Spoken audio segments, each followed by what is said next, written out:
Okay, we're going to go ahead and move forward with our Tech Talk presentation, and we would like to invite our panelists forward, and we'll introduce them, and as we do, please come up and have a seat. The first person we're going to be introducing is Lee Francisco. 906 Technologies. Lee grew up in Amasa, Michigan, where his parents owned the Amasa Hotel and Bar. He graduated from Crystal Falls Forest Park High School in 1998. He got his bachelor's degree from Northern in computer information systems in 2002, went on and got his master's at Northern in 2005. He and his wife Adrienne are here and raising a lovely family. Lee is the co-founder and the former owner or CEO of 906 Technologies, a Marquette, Michigan-based company, and a 2016 Operation Action UP Award winner from last year. The company specializes in high-quality home and business IT services and computer repair, website design, custom software, and mobile app development. Founded when he was only 26 years of age, Lee's company now boasts over 28 employees and nearly 300 clients, and was named one of Michigan's 50 companies to watch in 2013. Francisco has hired numerous NMU employees and graduates, and has spoken and participated in a number of events throughout the community. Welcome, Lee.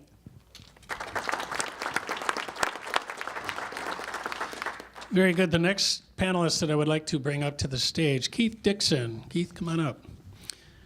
Keith is the current operations manager for Getz's department store and Getz's.com, located in downtown Marquette. He began working at Getz's as a sales associate in 1999. He is a 2001 graduate of Northern Michigan University with a bachelor's degree in finance. He enjoys many activities that Marquette and the surrounding areas have to offer, and credits technology with the ability to stay in the area that he enjoys so much. In 1997, Getz's.com was launched and quickly became one of the largest online Carhartt distributors in the U.S. That is still true today, as over 30,000 Carhartt orders are shipped from Getz's warehouse each year. Over the years, the brand list has grown from under 1 dozen to over 70 vendors, ranging in products from active to heritage and even fashion. Keith? Next, we'd like to introduce and bring up Eric Smith.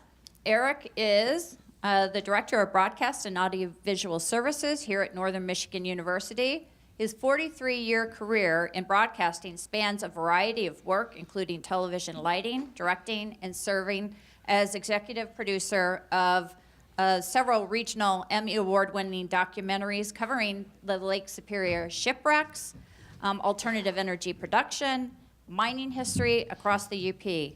As general manager of WNMU, TV and FM, Smith facilitates the delivery of instructional programming for pre-elementary and K through 16 education. He also works with a variety of UP businesses and nonprofit organizations to promote the region's economic development and access to human services. He is most recently coordinating NMU's digital conversion, and he is one of the people who is leading the university in transitioning from its analog 4-city microwave service to an IP-based digital transmission system. And this will be supporting Northern Michigan University's Educational Access Network. We recognize him and we thank him so much for being a part of our panel today.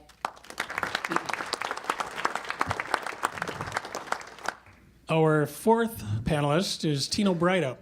Tino, come on up. Tino has 26 years of experience in the economic development field. He spent his first 7 years at the Detroit Regional Chamber of Commerce in the Small Business and Canadian Attraction Business Units. He then joined the Michigan Economic Development Corporation, or MEDC, in 1997 and held management-level positions in the Community Development Block Grant Program, Business Retention and Attraction, and Technology Development Business Units at the MEDC. He also spent 1 year on a special assignment to develop and implement the state's alternative energy initiative, Next Energy. Tino left the MEDC in 2006 to return to his home town of Traverse City, Michigan, to join the Traverse Bay Economic Development Corporation.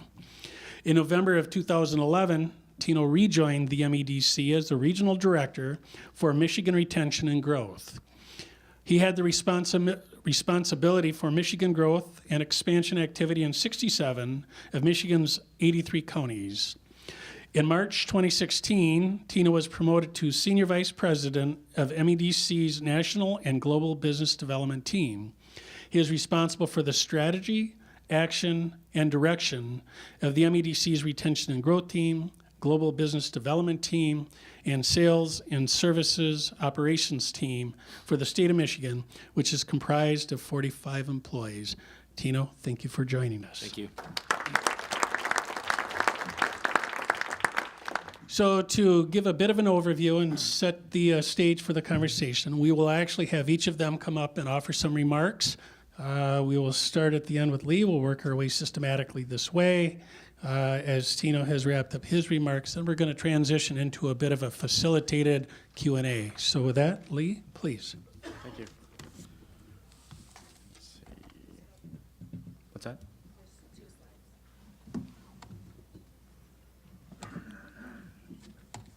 Okay. All right. Thank you, Operation Action UP, and congratulations to the award recipients and honorees. Starting to talk tech, I'd like to get a little background on, where I got started in tech and also what I've been doing lately. I owe quite a bit to NMU. I first started as a student technician in 1999 to 2001, where I was able to work with a lot of faculty at NMU in the departments and get a lot of experience that normally you wouldn't get working at just one office because you had tons of departments. I was able to be hired full-time as a PC tech in 2001 and worked through there as a programmer and asset manager till 2010 when I left and focused solely on 906 technologies. 906 technologies, we started in 2005, middle of the, as a side job, really, basically. And we started out with 2 part-time employees, and eventually today are up to 28 full-time employees. We consider ourselves a turnkey solution, meaning we provide all the services that most businesses would need, whether it's mobile application development, website design, development, custom-based software, and then even to your hardware, from servers, Microsoft Exchange, Active Directory, advanced networking, connecting multiple office locations together through VPN, fiber solutions, and wireless.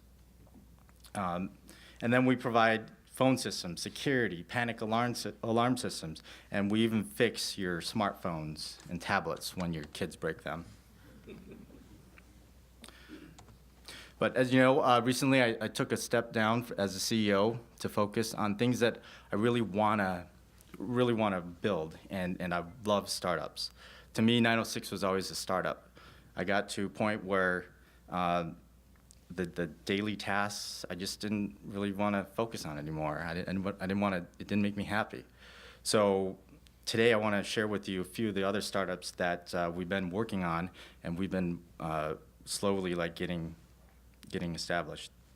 In 2015, we started 906 Engineering, and we're up to 6 full-time employees. We specialize in mechanical, electrical, hydraulic engineering. Our primary product lines right now are snowplow controllers and aftermarket and OEM, and we're slowly getting into salt spreaders, which could be a pretty big market for us.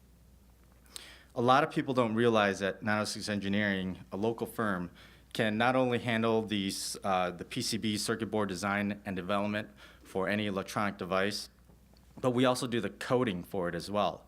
So if people have an idea for a remote gadget or electronic gadget, feel free to come by and stop to us and talk to us about it. AgRemote Solutions, we just started this last week. And we're specializing in agricultural remote monitoring solutions, meaning we're building sensors for hydroponic and soil-based farms. we're going to be tracking elements that help optimize growth for plants. What's great about this is we actually went to an event 2 weeks ago, and we have purchase commitments of 10,000 sensors, and we've only built a prototype. So we're hoping the next, as the next 6 months grow, we want to seek investment, build the final commercialized product, but also continue to keep getting more purchase agreements and also sales. Temp Gigs Now, we started this one in October 2016. It's a daily labor software at a convenience that offers daily payroll and direct deposit. We're hoping to launch in Wisconsin actually next month. So the premise of this is there's a lot of people out there who are only looking for daily jobs, part-time jobs, whatever they can get.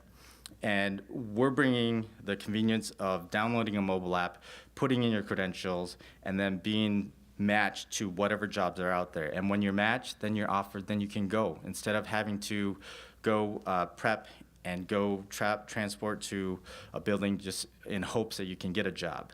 So it's true convenience to not only the employee, but also the employer, because you'll be able to scan and screen whoever you'd like to pick for those positions. MyBling has nothing to do with technology, which I love it. So MyBling is my wife and I started this in August 2017. It's for custom school pride fundraising, and we want to create unity and community school pride. So as you can see, I'm wearing a school tie.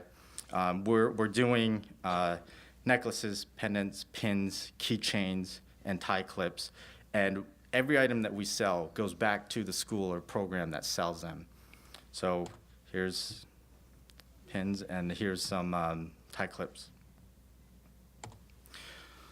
So why do I do this? You know, I'm on the board of the Smart Zone. I'm actively involved with NMU College of Business. I love entrepreneurship. I love being startups. If you're in economic development, you realize that small businesses are part of the key of growing success. So I want to inspire and motivate people that if you have an idea, or if you want to build something, to create those opportunities, and don't be afraid to reach out to people who can help. Thank you.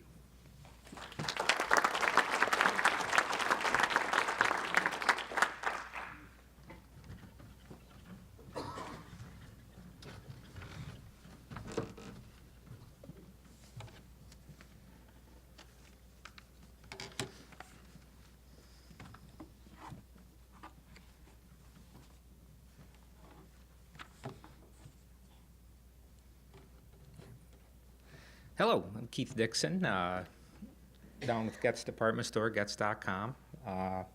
When Brett approached Dennis and I about talking today, I kind of mulled over, what I wanted to talk about and how I best felt we could, maybe kind of emboss what we're doing down there. And so the more I thought about it, the more I thought, maybe I'll just tell my story about down there. I'm a 2001 graduate in Northern. I've worked down at Getz's, started as a sales associate back in 1999, and really have been there since the transition. But as amazing as Lee's story is about a technology allowing him to create and do all of this within the last 15, 20 years. Our story is truly about, a 100-year-old business that's allowed us to adapt and continue to survive with technology. And so that's kind of what I wanted to talk about a little bit. And, a lot of you are familiar with Getz's and know a little bit of the history. It's been in its current location since the early 1900s. And this is a good shot of back there, I would say circa 1915, 1920. And so it's quite amazing to go down there and work and see, every day that, the building in this picture is still the one that I work with. My office windows, about 3 windows in there. So, and so kind of flash forward, and the owners are amazing, and they've done a great job there. And so, I'll kind of bring us up to speed here into the 80s and 90s. They really saw a lot of stagnant growth. The retail world was changing. Big box stores were coming in. They still did everything, by hand, everything on ledgers, all the books, all of that. And so in the mid 90s, they started to embrace technology, and I give them credit because a lot of places may have struggled with that, especially in those years. And to give you some frame of reference, both owners did not own a computer or have a computer until 2003. So they basically created, an online retail company without owning a computer. And so, again, back kind of to my bio, I've been there since '99, and it's true what they say. I just turned 40 this year. I actually have a set of twins, 4-month-old twins, and it's kind of made me look back on the last 20 years, and boy, it does go fast. So for all you people out there, a lot of which I know, that told me the years go by fast, you are absolutely correct. But we'll kind of bring it up to speed. So 1997, 99, we truly started embracing the internet. We realized we had a lot of good discussions, actually with some people here at Northern that really started the train of thought that this can be something. In 97 to 99, we had about roughly 200 to 300 orders a year. So if that gives you an idea of what, one every day, one every other day. And so really our growth and our expansion, I kind of missed the slide, so that's just a nice shot of about a 1960 men's store there, if anybody's curious there. But so in 2000 to 2002, so really with the introduction of Google's advertising arm AdWords, and allowing us to really find a way to channel traffic to the website, is really when we saw the explosion. So roughly in those years, we went from 200 to 300 orders a year to 200 to 300 orders a month. And actually in the December of 2002, we saw 2,000 orders. So it was the biggest 1 month jump, the biggest one, piece of the pie. And it's kind of, I don't know if you guys remember the commercial from a few years ago where the team was excited. They had a website, they were getting an order, and every time they clicked, there'd be another order, there'd be another order. And all of a sudden it went from excitement to panic because it went from, a good chunk of orders to way more orders that they can handle. That really is what happened to us. So we needed to become more efficient, more streamlined, and that's really where a lot of the technology that we still use today. We had to create the logistics systems, and just the efficiency. We now had the business. We just had to be able to handle it and handle it profitably and efficiently. We saw a lot of steady growth, through the next 10 to 12 years. And actually one of our biggest days ever. So if you can envision, we were doing an order or two every other day. Our biggest day ever was a Cyber Monday. We had 1,500 orders just in that day. So it's amazing to me, and a lot of times maybe I sell myself short maybe, in not thinking that that's truly amazing. So as I started writing down some data on what we've done, we employed 10 Northern Michigan graduates, not students, graduates that work for us, all made viable from, technology and the ability to have an online shopping, experience. And that's right here in Marquette. We were lucky to have some key relationships with vendors and work a lot of this out. There's a great story. We actually had to approach, Carhartt, if any of you are familiar with the company out of Dearborn. They didn't know how they wanted to approach, online retail. So we actually assisted them with setting up a lot of the policies that are still in place today. And of course, a lot of them are favorable to us, so that didn't hurt. But I mean, it's been a crazy ride. I feel honored to be asked to speak, and from the technical aspect, Lee and these guys are going to be way more educated on the nuts and bolts. But I really wanted to share my story on what technology did for us. Again, I have 3 kids. My wife's from here. I mean, realistically, I would have struggled to stay in this area had technology not came around and have owners that were willing to adapt to it. It's truly amazing. So, you know, you see what technology really has allowed us to do. And we're just one of these stories. I mean, and it seems like every day you're hearing more and more stories coming out of Marquette. I mean, it's truly a fascinating time. But I would like to kind of kick back to the owners and their ability to adapt. It's a third generation business, and then you don't see a lot of stores like that anymore. You know, and we're in another level of adaptation right now because marketplaces are kind of taking the threshold of online retail. You know, your Amazons, your eBays, your different things. So, you know, we've had many discussions on how we're going to handle that, and here these guys are, you know, excited about it, willing to let us give it a shot and keep it going. So, yeah, that's kind of my story. So, thank you.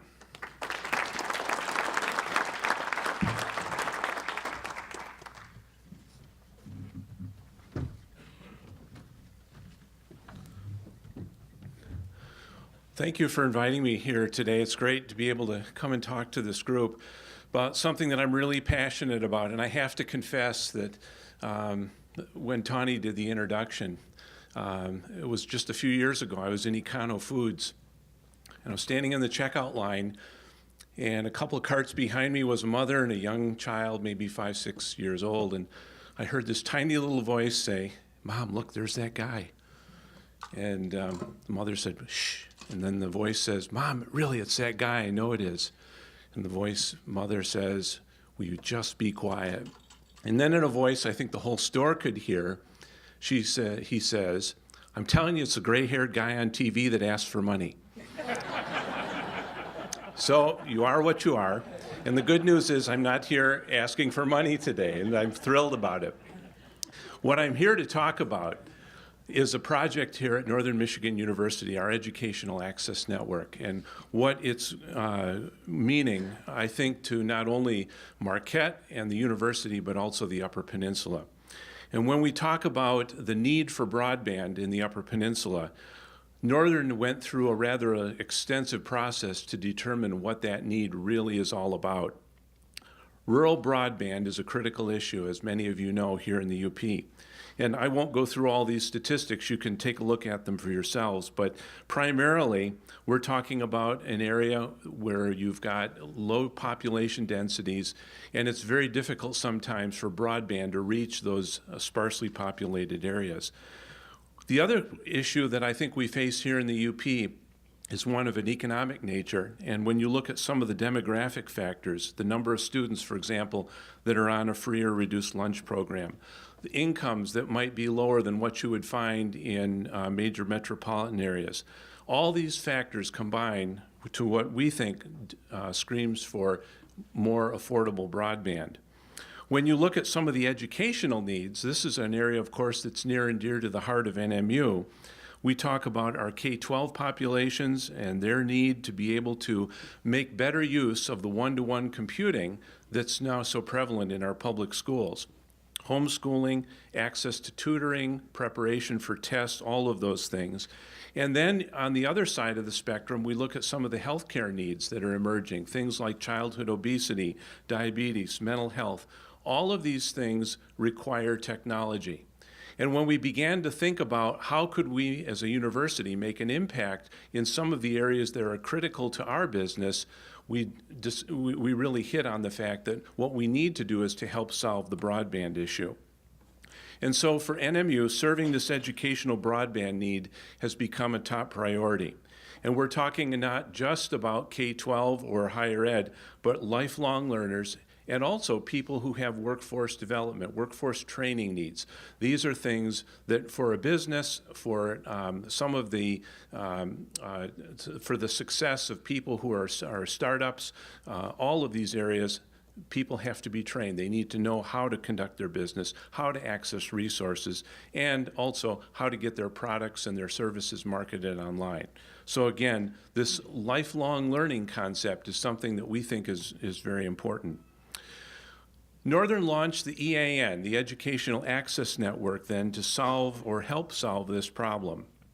And the goals for the program are improving our educational experience, providing affordable access to education, and strategically building this so that we can meet all of these variety of needs. The university's role in particular, I think there's a number of different things that we are focusing on, but being able to serve our existing students is critical. We wanted, as a university who has a laptop program, who uses technology day in and day out, we need to be able to get the technology to the students so that wherever they happen to be, they can access their education. Some of you are familiar with Northern's Promise program, and this works directly with our K-12 schools, helping students who are at the upper grade levels be able to get college courses while they're still in high school so that they can become better educated. EAN, we think, helps solve that problem. One of the large initiatives that we're focusing on is our global campus, and this is our extended learning office, and we've got Bob Esslinger here. Bob's actively involved in this, and Stephanie and some of the others. This is a project that brings the education to students where they're at and helps them get courses without necessarily having to come on our campus. And then to facilitate this, we work with the partner institutions, whether it's the K-12s, it could be other universities, other community colleges. These are the connections that we're trying to make with our educational access network. And then, of course, we want to be able to foster economic development through a trained workforce. At the end of the day, people need to know what they need to know to do the job, and employers want to have their employees have the right training so that they can achieve their goals, and we've been hearing about that. So how does EAN work? There are really three primary areas. One is this idea of being able to offer degrees online, certificates, and opportunities through a university.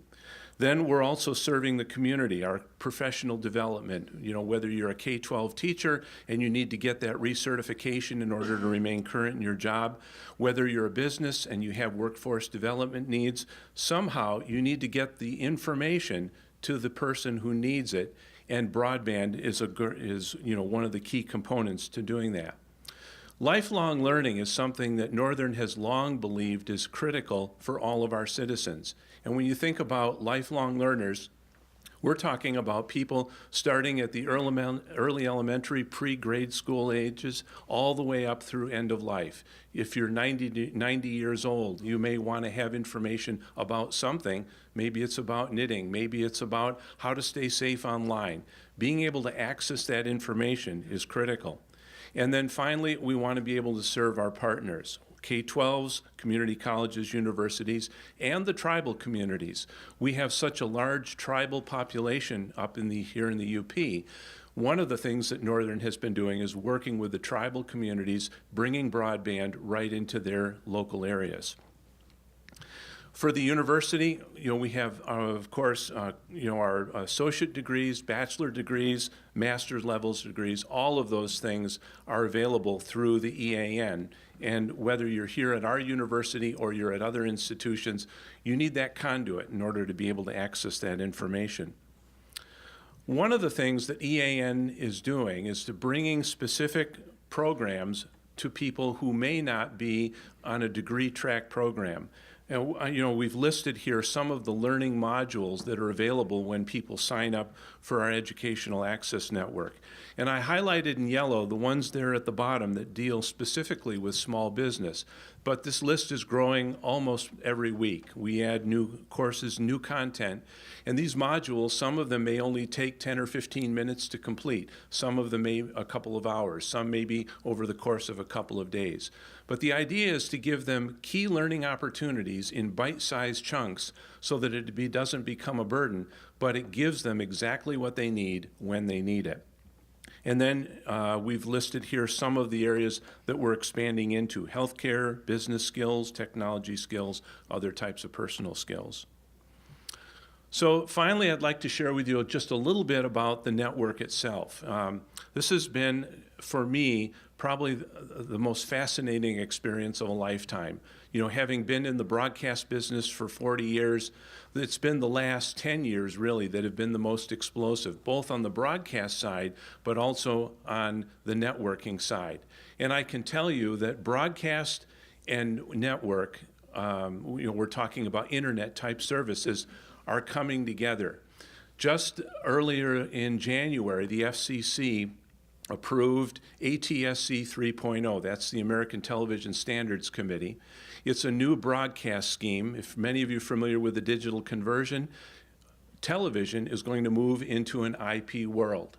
And so the services that you get on your tablet, on your phone, will be the same services that you can get on your television set. And it won't make any difference anymore if you get them via a hardwired connection, over a wireless connection like a Verizon or an AT&T or an EAN, or over your broadcast network. And in fact, the power of all these systems will converge to make better use, more efficient use of the spectrum that requires these types of delivery mechanisms.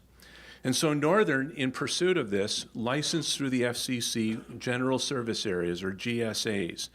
We use the school populations to determine where those GSAs should be, and the yellow circles are the most recent acquisitions here by NMU. So these would be the areas of coverage that we're trying to serve and the populations that are associated with them.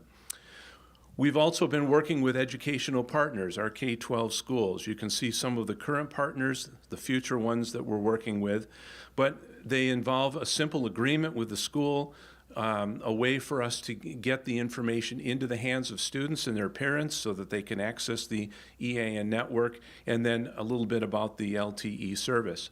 And this would probably be a good point just to mention that EAN, or our network, comes in a couple of different flavors, and we'll get to how that works here in just a moment. But for the schools, one of the critical components is Child Internet Safety, or CIPA, the Child Internet Protection Act. Part of the EAN allows people to sign up and have that service filtered through one of our educational partners so that internet content is restricted in some respects so that they can't get to inappropriate sites. For parents, this is a huge advantage. Monitoring online activity is something everybody's concerned about, and EAN specifically helps facilitate that. The sign-up process is fairly straightforward. It's all done through the web. I actually had a question on one of these presentations. So if you don't have internet, how do you sign up on the web? It's you can do it through a smartphone. Most people, already have an LTE connection through their cell phone provider. It's just a simple process to go through, create an account, and then register for the service. Then there are different programs that people can choose from, and it depends on their affiliation. If you're a community member, you can sign up, and those learning modules that I talked about earlier are instantly available. It's included with that EAN community package. As an affiliate member, those would be the K-12 schools, and that's the education content that's filtered that we talked about just a moment ago. And then we're also looking at NMU alumni and also our veterans, because we think that our veterans, in many respects, need that added help in being able to get online. Sometimes it's to access some of their veteran services. I know Jason Allen's here, and we've worked with Jason in the past when he was with the Veterans Administration, helping to make sure that veterans know about some of the programs and the benefits that they have access to. EAN helps facilitate that. Our progress to date, this is a little bit of a complicated map, but I'll briefly describe what's going on here. Those circles represent 9-mile coverage areas, and if we take an LTE transmitter, it has a theoretical reach of about 9 miles. And so we use this as a preliminary planning tool in making sure that we've got coverage where we need it. The pins represent some of the communities that we're working in, and the information that's provided next to it just gives you an idea of how we're building this service out. At the end of the project, we'll have about 64 sites constructed around the Upper Peninsula with the coverage area that you're looking at there. The construction factors, how do we determine where to go? A lot of it is our practical things. Do we have access to public land or places where we can build towers? Is there public infrastructure? Are we able to go into a community and partner with them in order to put a transmitter up? And in exchange for that, we help them have access to broadband. We've got some communities, for example, that have public works that need to monitor a pump in a remote location. It's not always practical to hardwire, or run fiber to that location, but a wireless connection works great for something like that.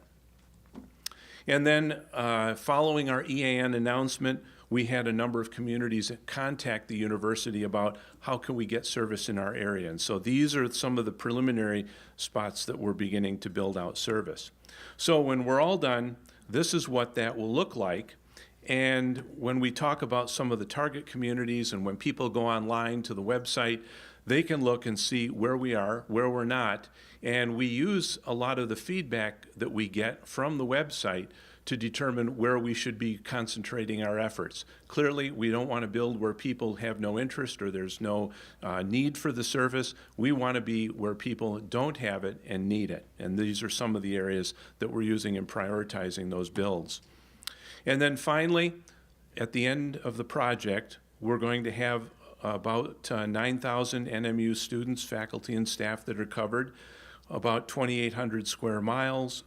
The service speeds are there, and you can see some of the areas that we're going to cover and what the total population served will look like.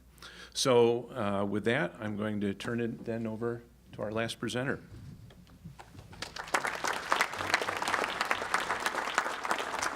Well, thank you. Can you hear me? Okay. I'm going to break rank because I'm the guy that doesn't have a PowerPoint to end the session today. I love being in the Upper Peninsula.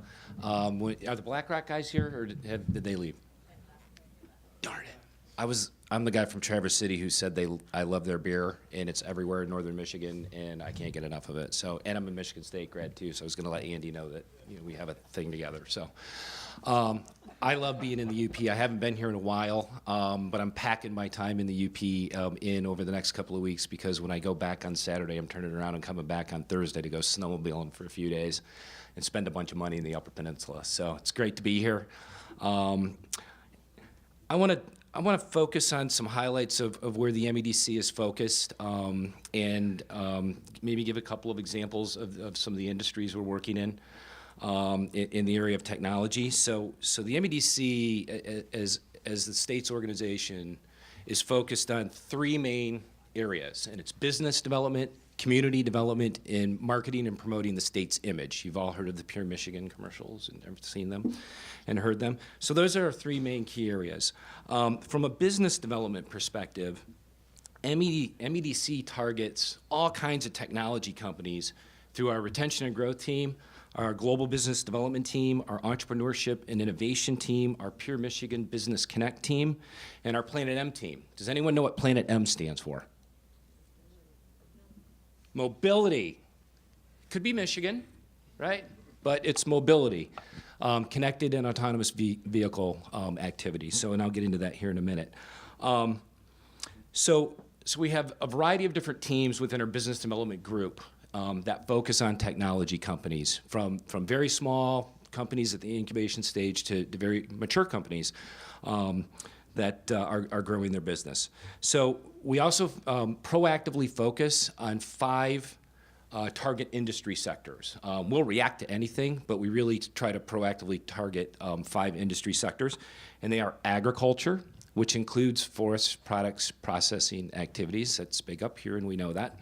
The aerospace industry, the life sciences industry, primarily the medical device sector in the life sciences area, the IT, software, and cybersecurity area.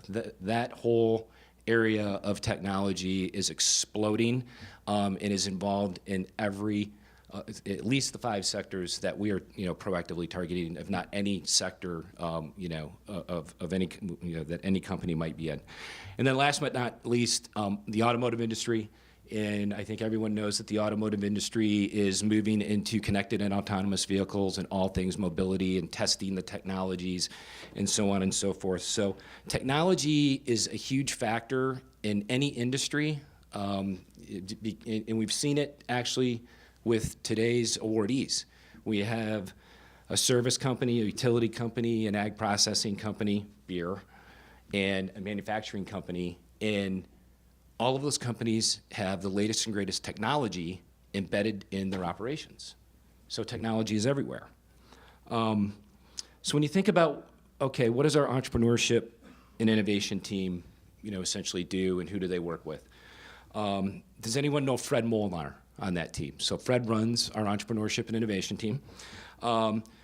That team is really our team that focuses on the very small startup, early stage company. Many of these companies are in incubator facilities. They're in shared office space. They are connected to potentially a smart zone, which we have smart zones throughout the entire state. We actually have 3 smart zones in the Upper Peninsula, in Houghton, Marquette, and Sault Ste. Marie. And these initiatives basically are networks that connect universities, research organizations, and these companies in an effort to stimulate their growth and technology-based business activities that they're doing. So the MEDC has many programs and services related to the assistance of helping these companies grow their business. One such program is our Emerging Technologies Fund, which matches federal funds for exceptional research and technology innovation that is generated in Michigan. And I could go on and on. We have a whole laundry list of programs and services to help early stage startup companies and high tech, high growth companies after the program if anyone wants to talk about those. So moving away from that area of focus and getting into what I believe is, I'll call it our bread and butter program, and that's our retention and growth team. So we have a retention and growth team of approximately 20 people. Everyone has an assigned geographic area of the state. Everyone has their own book of business within that state. Does everyone know Amy Berglund? Hopefully so. Okay, so Amy's your business development manager here in the UP on behalf of the MEDC. That team every year goes out and visits with the company at the company's location. They visit over 3,000 businesses a year. Now that's not even scratching the surface of the number of total companies we have in our great state, but that's their day in and day out job. And they do that in partnership with all of our local partners across the state. And in the UP, I think I see here, Amy's here, Lois is here, Alan, is Alan here? Alan was here. Joan's here. So we work hand in glove with our local economic development partners. We work very closely with the Michigan Works folks spread throughout the UP and the entire state of Michigan. We work very closely with our friends at MDARD, Michigan Department of Ag and Rural Development, and Jason's team at USDA when it comes to identifying opportunities that we may not have the exact perfect or appropriate program to assist that company, but Department of Ag and Rural Development at the state of Michigan might, or the Department of Transportation might, or USDA Rural Development might have something that would work. So out of those visits really comes the majority of our business expansion activity and successful project activity, which is essentially accounts for about 80% of the total successes that we have. So it's very important that we continue to do that kind of work. I think it's very important that because of the success we had, that as we get ready for a change in administration, that we show the successes that we've had so we can continue to do those kinds of things as we move forward into 2019. And then there's our business attraction team. Business attraction team accounts for about 20% of the remaining 20% of our expansion activity. This team of 10 targets companies that are headquartered outside of the state of Michigan. So the business, the decisions being made by corporate headquarters not being made in Michigan, they're being made in Germany or Ohio or California or Illinois or somewhere else. It's important that we go out and reach out to the executive C-suite folks, at those headquarter locations, because many of those companies have operations in Michigan. And while they might be very well familiarized with the state of Michigan, they're not in the state of Michigan essentially making that business decision on where to locate, whether it's Michigan or expand their operations in Michigan, Ohio, Kentucky, South or North Carolina, et cetera. So about 2 years ago, we started this headquarter outreach initiative with our business attraction team, and it's been very successful thus far. So much so that the governor now wants to get involved with doing these kinds of trips with us, and that's been a lot of fun. So we really focus on, from an attraction perspective, we've got 3 team members that are focused on the domestic lower 48. No one's focused on Alaska or Hawaii, so no one's traveling to Hawaii. But we also focus on all of Europe, Canada, India, Japan, China, and we've got some independent contractors, on the ground over in some of those foreign markets to help us identify leads and project opportunities that ultimately come to success. Last year, the MEDC had 139 successful expansion projects, with that represented over 19,000 jobs and $6.1 billion in private sector investment. So we had a really good year. This year is no different. After five months into our fiscal year, we're running, I think we have about 87, 88 current active projects that we're working on, and some of those have already closed out to success.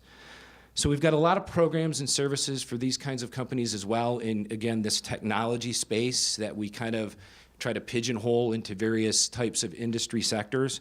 Loan programs, incentive programs, talent development programs and services, in partnership with the Talent Development Agency at the state of Michigan, infrastructure assistance and grant programs for public infrastructure, those kinds of things that we can bring to the table for companies. I want to transition into our Pure Michigan Business Connect team. This team has been around since about 2010 or 11.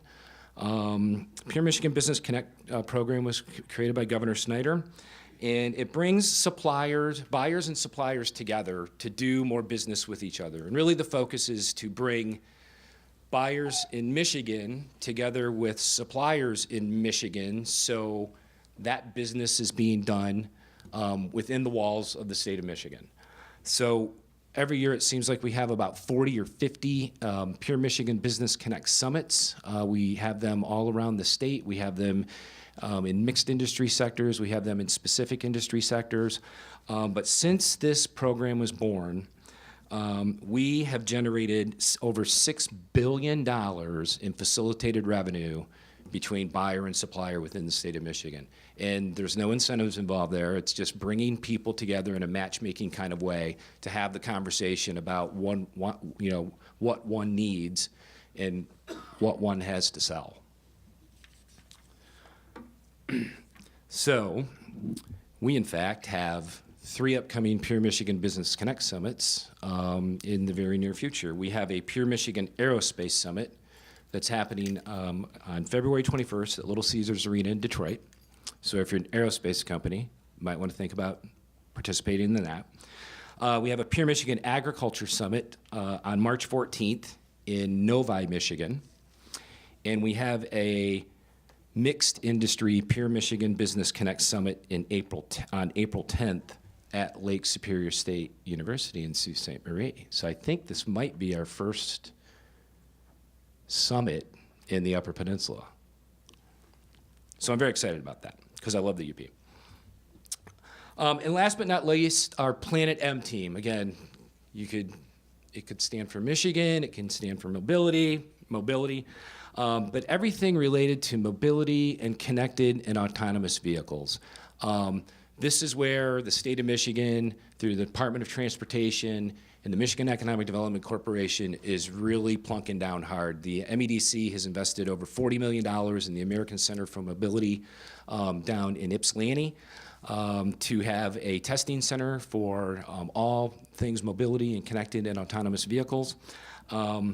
We started off working with the automotive OEMs and the major Tier 1 and Tier 2 suppliers over the last couple of years to, again, in a matchmaking type way, a Pure Michigan Business type way, trying to understand what it is the big people, the big boys and girls want from getting in more into this space and helping them to find what they're looking for. So again, somewhat like the matchmaking program that we have, but really taking it a step further, doing numerous trips to Silicon Valley, around the world, going to trade shows like Consumer Electronics Show in Vegas and others. We had never gone to the CES show prior to last year.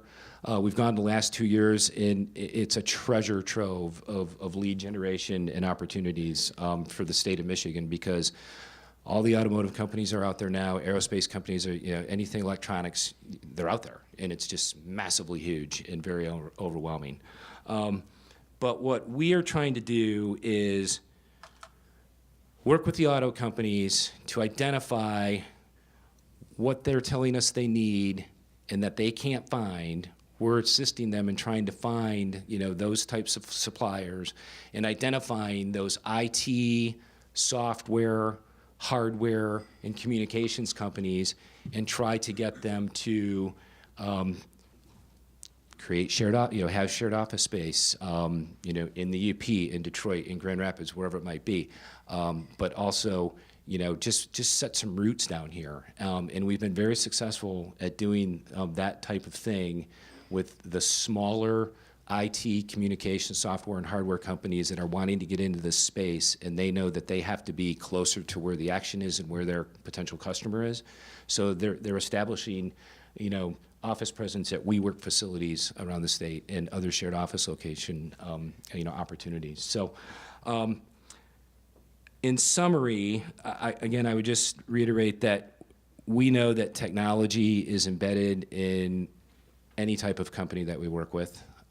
We do try to pigeonhole it into some, industry sectors, if you will, from that perspective. But we focus on these types of initiatives and activities because we really believe and understand that sort of in a circular type of connected way, that businesses need people, and people need to be in a community, and communities need businesses. And so if you think about it that way, it's all molded together. Yes, the major issue right now is talent development, talent initiatives, programs and services. People can't find people. We're working very closely with our friends in the Talent Investment Agency to hopefully here in the very near future roll up some new programs related to talent development and talent initiatives. So thank you very much. Again, I love being here. I don't want to go home on Saturday. I'd prefer to just stay through like the whole next weekend and play up here. So thank you.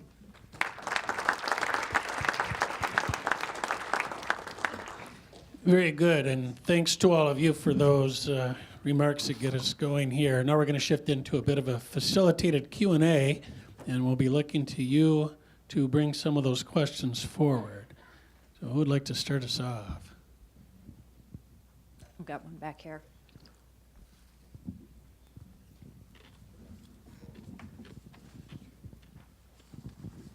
I happen to be involved with a group called Small Business Association of Michigan, about 26,000 members across the state of Michigan. And I think, and one of the reasons that I'm involved there is because I feel that we get disconnected from, we have a bridge, but not necessarily as much opportunity, especially when we're talking about, all those travels that you're looking to bring business back to Michigan. We kind of get pigeonholed into mining and timber and that kind of stuff. And I think Northern's investment in the EAN and some of those things are great pieces, but how do we get the attention to drive opportunity here in the Upper Peninsula that is new, modern-based opportunity? Is it just developing the employee base, or what is it we need to do to be able to try and attract that group? I think that may be a Tino question. Is that a Tino? Okay. So, okay, I'm not sure if I'm really following you, but I think, everyone needs to, not to steal a PJ Fleck term, but row the boat. Working together, and working together in a very productive, proactive way. And what I mean by that is that's everybody. Michigan Works, universities, technology companies, any type of companies, small business companies, and just getting out and really having conversations with businesses to understand what it is understand where they've been, where they're at, and where they're going, and what opportunities, lie ahead for them on the horizon, and how do you connect them into the right resources? I mean, the MEDC has a great relationship with SBM, with the Small Business Awards program and those kinds of things. But I think the more that people can get together and set egos aside and agendas aside and really truly work together to move an initiative forward or a community forward or an opportunity forward with expansion project opportunities, the better off everyone's going to be. Because I will come out and admit that I've been up here enough to know that that doesn't always happen, and that's a drawback. So I'm not sure if that answered your question. Not really. Okay. Well, maybe we can talk offline about what you're looking for. I think what it comes down to is what aren't we doing in developing students and potential employees and things like that would put us on the map with MEDC to try and attract business to the Upper Peninsula. How do we get that opportunity to get to the table more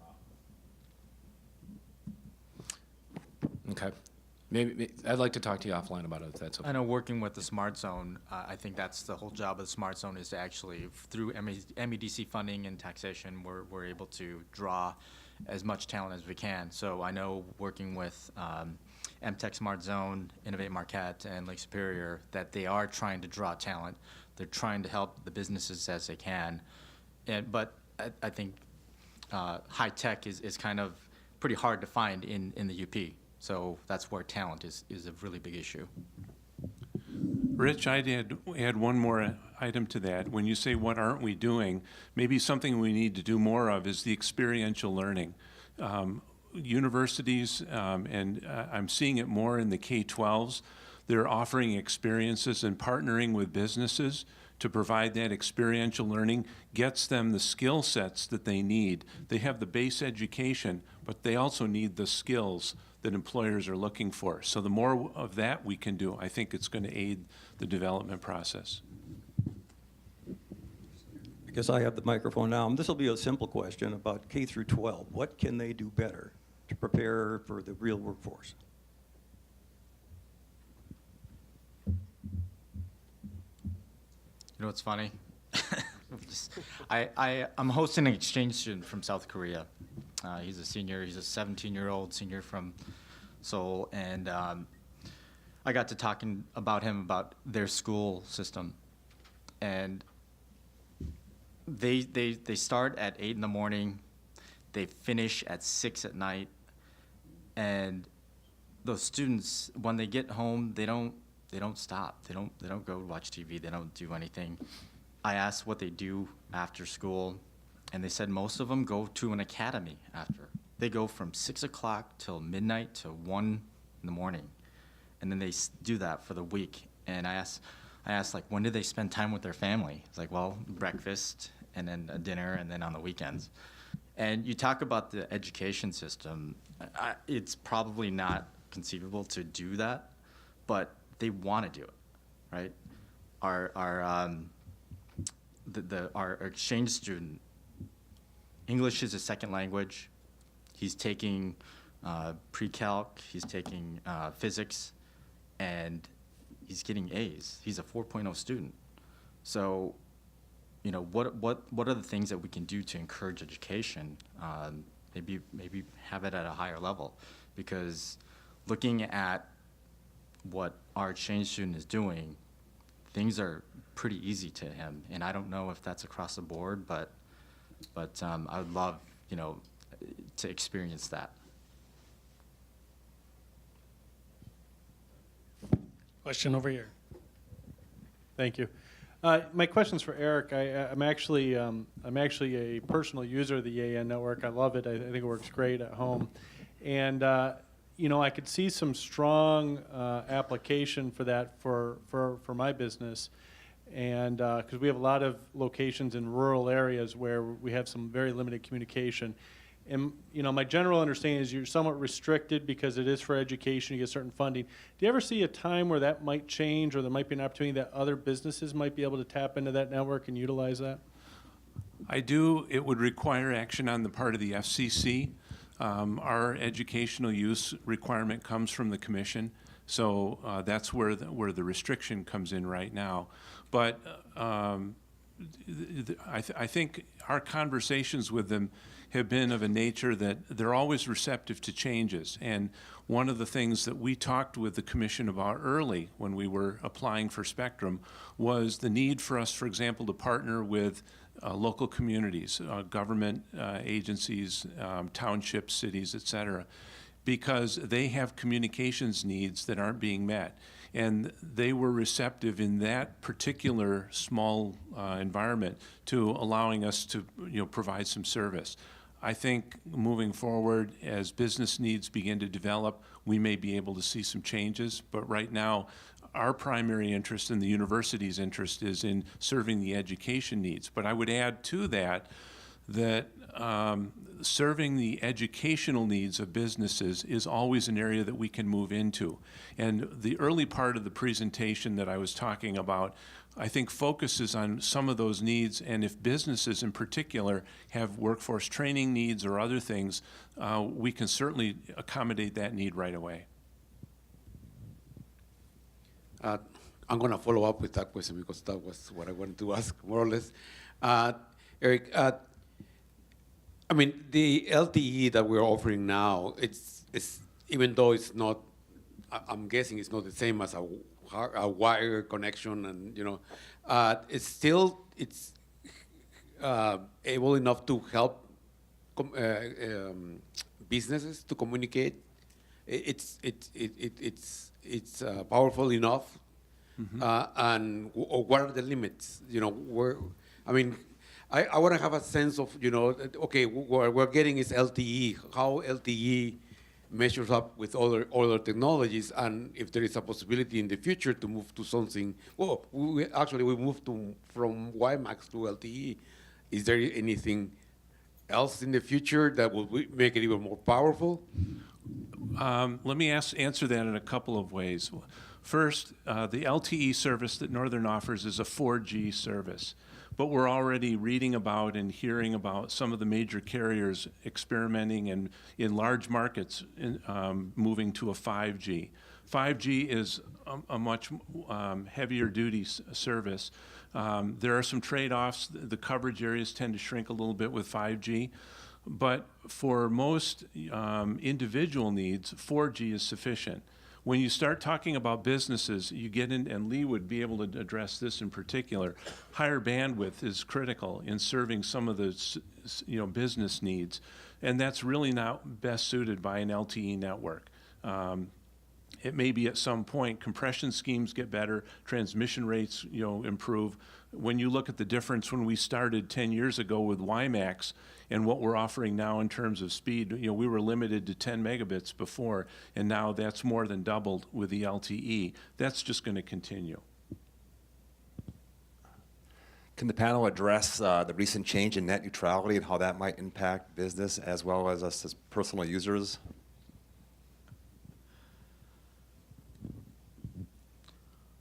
Lee. I got nothing. I'm all about privacy, right?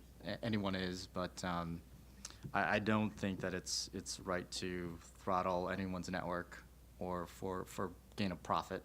It should be even across the board. You're seeing a lot of people right now focus on the privacy of their online activity through social media or whatever. So you're seeing a lot of people doubling down on what's called VPN or personal private networks, where virtual private networks. So even on your phone, your computers, your laptops, even your home routers, you can install these VPN clients that allow people not to be able to see what you're doing, but that still doesn't help companies being able to say, I'm going to pay more to this communications company to throttle other competitors' internet, so that way my experience with Netflix is better than Hulu or Sling. And I don't think that's fair. Anybody else on the panel?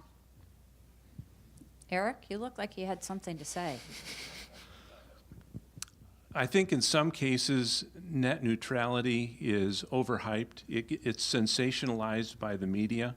Time will tell whether or not the recent action by the commission in changing the way they regulate, net neutrality is or was the commission's effort to regulate internet like a public utility, like the telephone networks.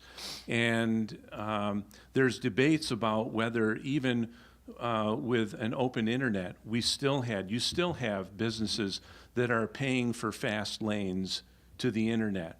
So some of the net neutrality hype, as I like to refer to it, is just a little bit of fear-mongering. We're going to have to wait and see what the real effects of it are. And you can go online and read about it, and for as many articles as you read, you get that many opinions. So I think it would be hard for anybody to predict that it's a good thing or a bad thing.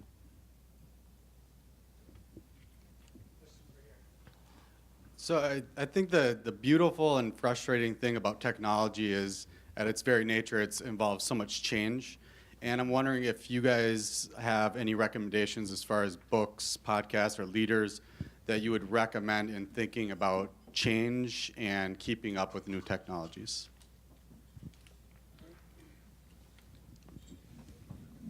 Well, I think that's the benefit of technology itself is online. And from my standpoint, we've done a lot of self-teaching, but I mean, there's access to, anything that you want to read up on.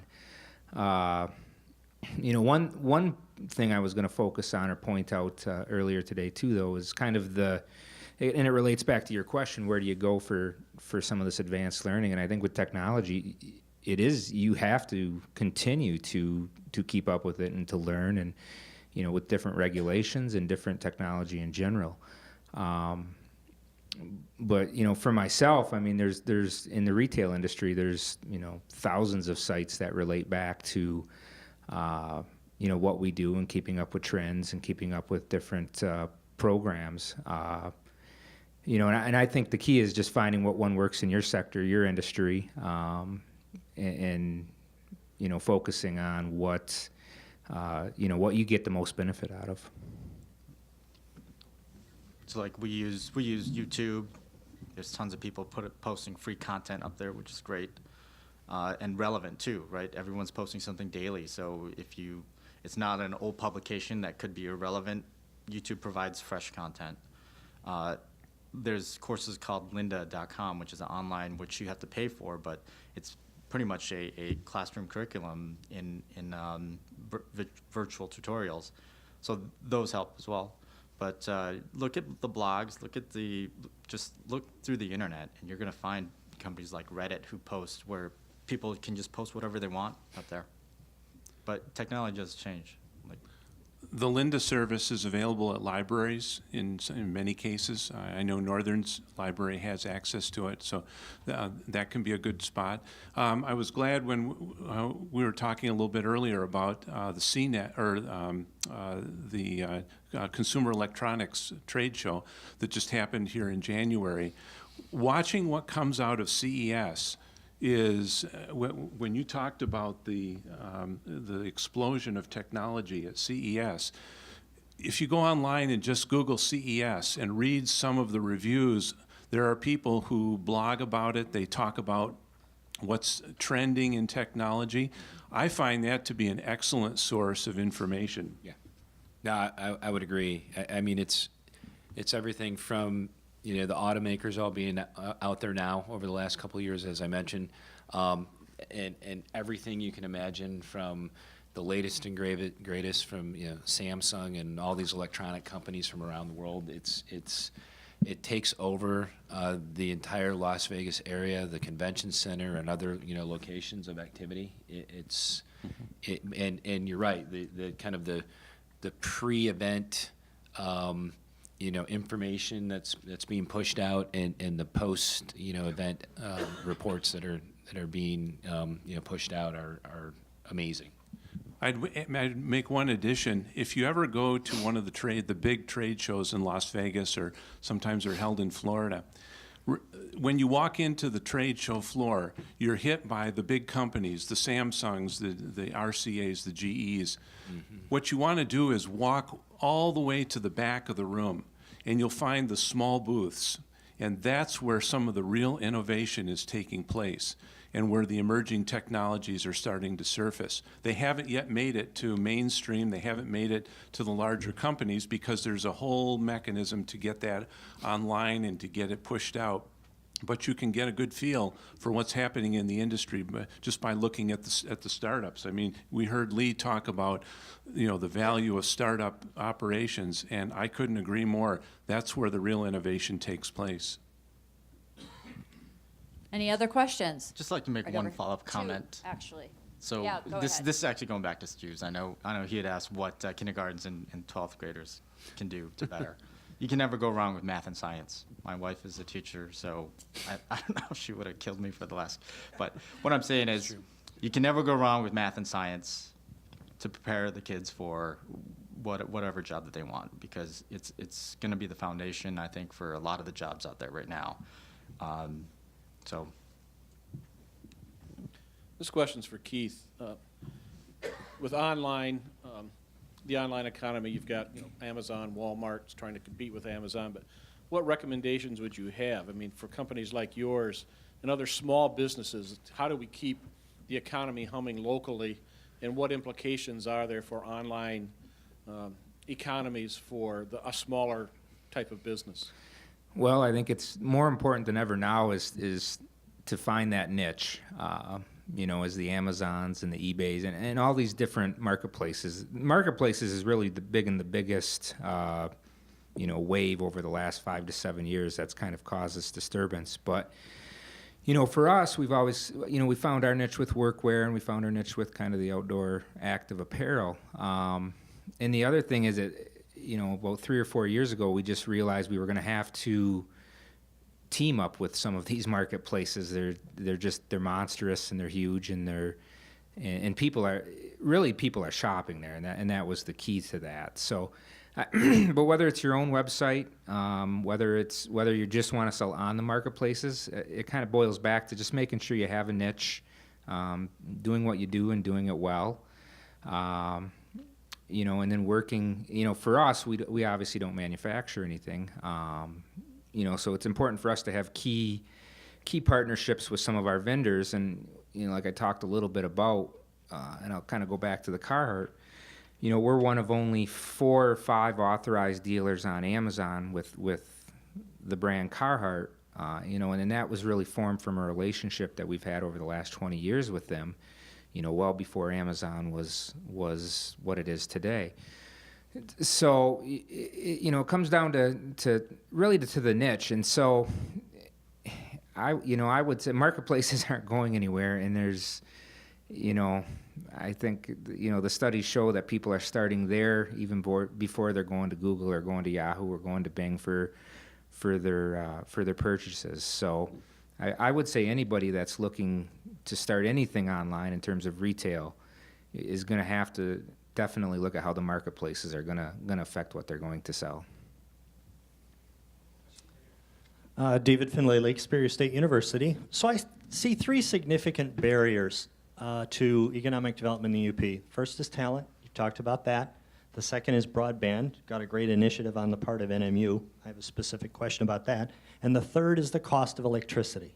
So my question about broadband is, I'm a visitor to the UP. I bring my phone up from downstate. Am I going to be able to have connectivity as I drive east to west across the UP? That's a perception of the ability to do business in this place. And then the second question is there any progress being made on the cost of electricity in the UP? Well, I can start with the availability of broadband. That's, of course, that's what we're trying to make an impact with, right? The issue sometimes becomes one of mobile versus fixed wireless. when you talk about a wireless network.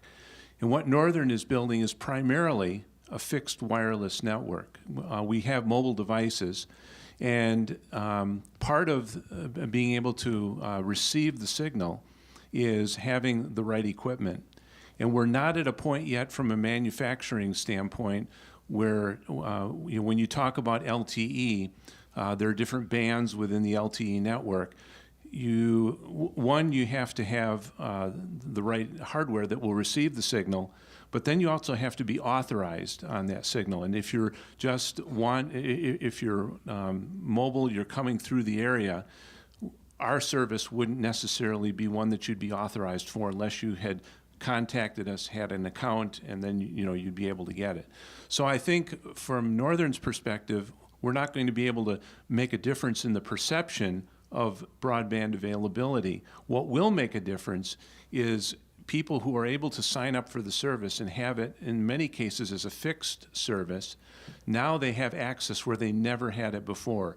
Or if they did have service, it was ultra expensive and it was data capped. And from an education perspective, what kills education are data caps. If you're taking an online course and the service you have is 10 gig a month, you're going to burn through that going through online content in the first week maybe. And now you're out of luck. What do you do except pay a higher rate?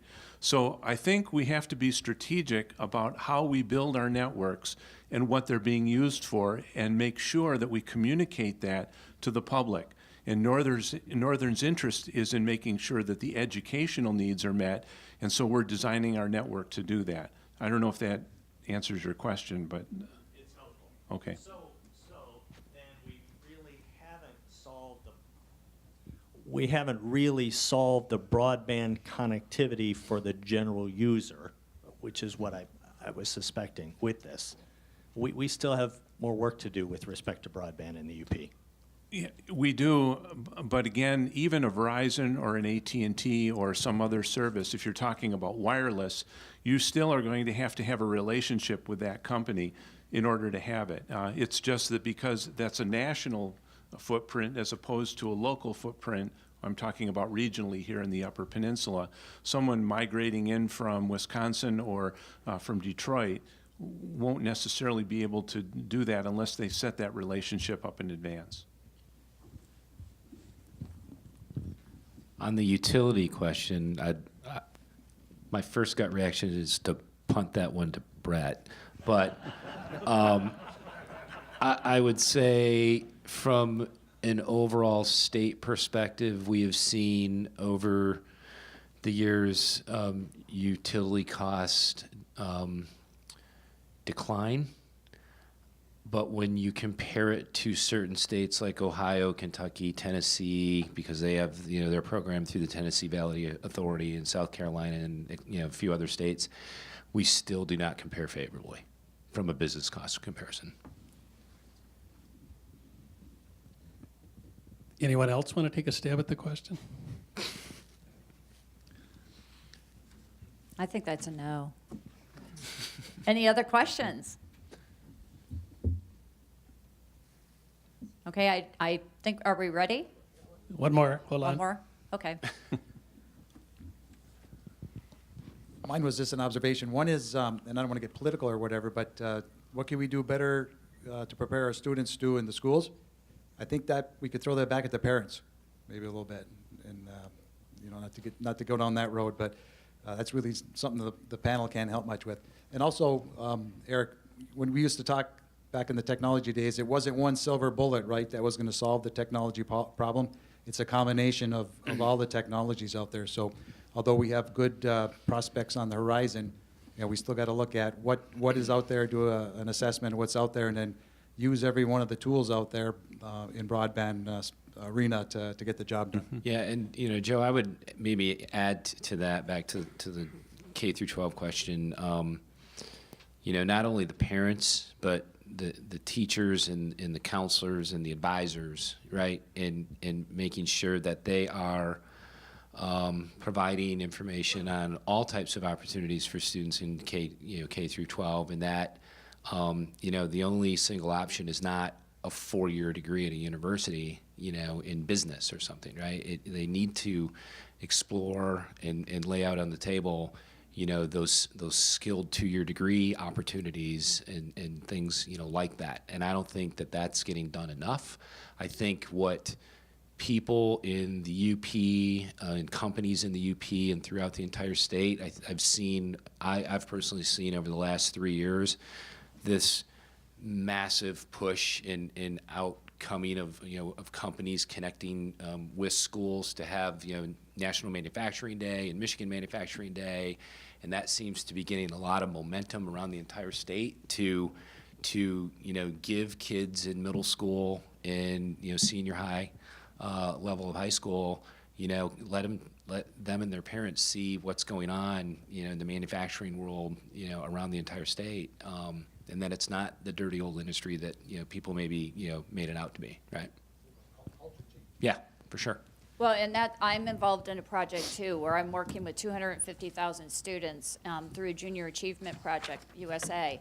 And more businesses are partnering up with schools, K-12, and they are going in and donating time and serving in volunteer roles to help the students turn around and actually educate the parents more about some of the changes that are coming up. And this gets back to something that Lee said. At the heart of this is STEM, and that's science, technology, engineering, and math. It's a universal language right now.